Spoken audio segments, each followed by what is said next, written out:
Bon, je suis parti pour mon camp d'été, là, pour 4 jours. J'avais fait un petit repérage avant, j'avais trouvé un beau plateau avec une forêt primaire. Et je me suis dit, je trace une ligne droite, 1 km 500, c'est bon, je suis arrivé, je suis tranquille. Ça c'est sur la carte. Sur le terrain, c'est jamais pareil.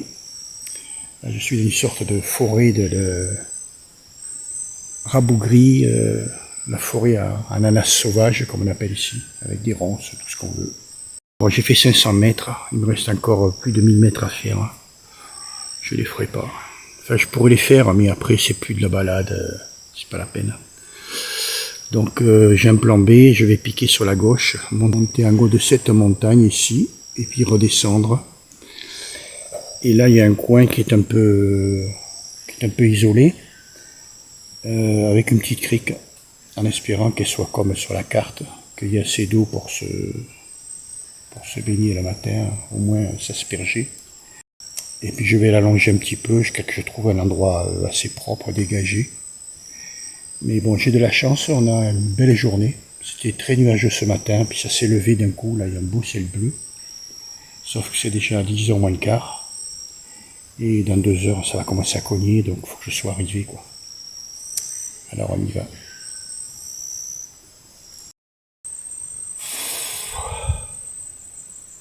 Bon, mon plan B est en train de tomber à l'eau, là. Je me suis foutu dans une espèce de marécage. La crique, c'est une flaque d'eau. Pour y accéder, c'est même pas la peine. Faire un camp autour, il n'y a rien. Il y a un beau plateau derrière, là, de forêt primaire, mais à 50 mètres. Je suis pas au bord de la crique. Donc, je continue, je vais longer. Je vais longer, puis essayer de voir si à un moment ou l'autre je peux piquer, trouver un morceau de bois un peu clair. Parce que là, voilà quoi. C'est juste pas possible. Bon, allez, le problème c'est que l'eau diminue, et puis il n'y a pas d'eau. Je trouve pas d'eau pour boire.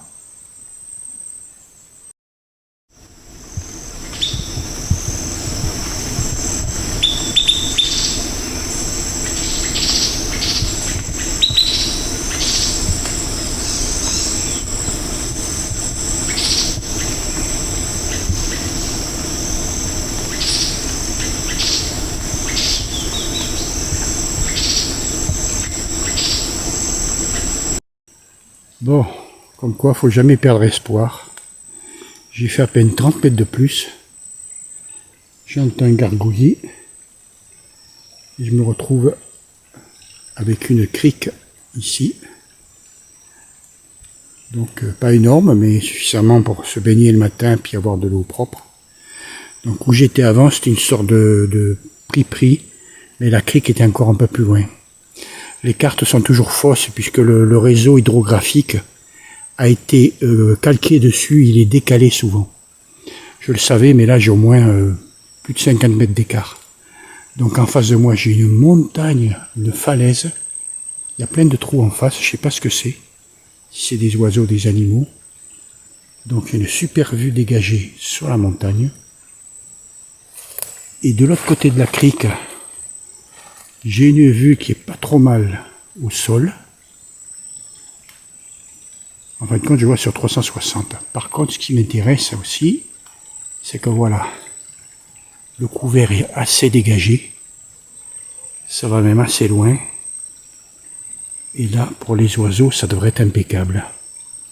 Reste maintenant à trouver 2 arbres bord de crique, avec une distance de 3 mètres. Là-bas, je fais 2,80, un losange. Ouais, il faut que je trouve 2 arbres de 3 mètres. Bon, on se met au boulot. 13h20. Je viens juste de m'installer, manger un morceau. Et là, ça commence à tomber. Alors, en cette saison, c'est des orages. Hein. Sauf que je suis parti avec la bâche Gérard, la 2x2. Même en losange, c'est un peu léger, quoi. Mais bon, On va voir ce que ça donne.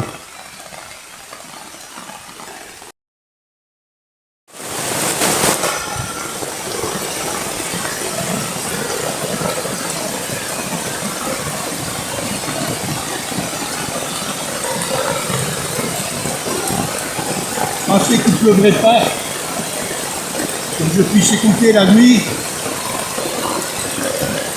Mais là, non seulement il pleut, mais c'est chaud, hein. À un moment que j'entends, là, il est passé à côté, je pensais que j'y avais pas droit. Mais non, c'est bon. Là, il est long celui-là. Ah, oui.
Le rideau.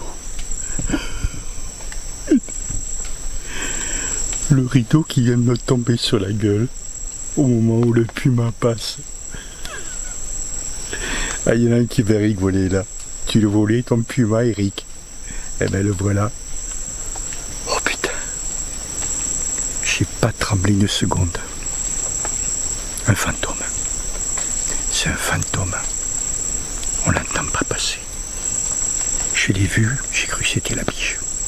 Il a marché, puis il m'a senti, il a regardé.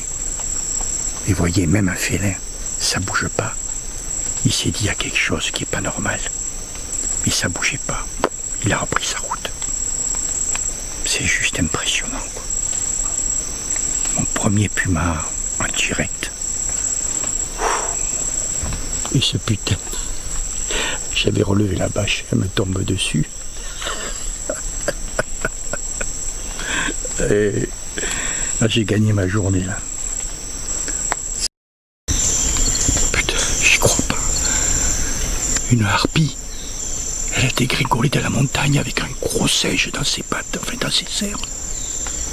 Le singe était tellement lourd qu'elle partait. Elle est passée à travers les arbres. Elle est posée là, mais j'arrive pas à la voir. Une harpie avec un macaque, un gros singe. Donc ce que j'ai vu tout à l'heure, et ce que j'ai entendu d'abord, c'est comme si quelqu'un lançait une bûche à travers les arbres. J'ai baissé la tête parce que j'ai vu un truc, une grosse boule m'arriver dessus. Et puis quand c'est arrivé à hauteur de ma tête, il y a un trou dans les arbres. Et là j'ai bien vu la harpie avec les ailes étendues, puis qui se cassait la figure. Et elle tenait un gros singe entre ses serres. Mais c'était un gros quata, et en fin de compte, s'il pendouillait, je l'aurais reconnu tout de suite, mais je pense qu'il devait s'accrocher avec tout ce qu'il pouvait, sa queue, ses pattes, pour essayer de se dégager. Donc ça faisait une sorte de boule, et vite fait comme ça, pour moi c'était un macaque. Et en fin de compte, non, c'était un quata, et apparemment un gros quata. Donc pour arracher ça de l'arbre, je ne sais pas si vous vous imaginez la force de cet oiseau, c'est impressionnant, quoi. Il était tellement lourd, je vous dis que la harpie perdait de l'altitude. Elle s'est laissée tomber à travers les arbres. Et puis hop, elle est repartie après. Mais j'avais déjà vu ça une fois, enfin entendu. Là, le voir sous mes yeux, même si c'est rapide. C'est quelque chose vraiment de... Ah, je sais pas, il n'y a pas de mots, hein.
Voilà, ce soir, choucroute au royal au Riesling.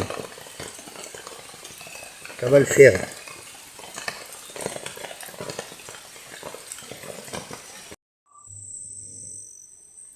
Il y a 2 tinamous, un de chaque côté de la montagne.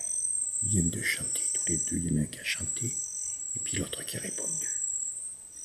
Je vais essayer de les appeler pour les faire venir.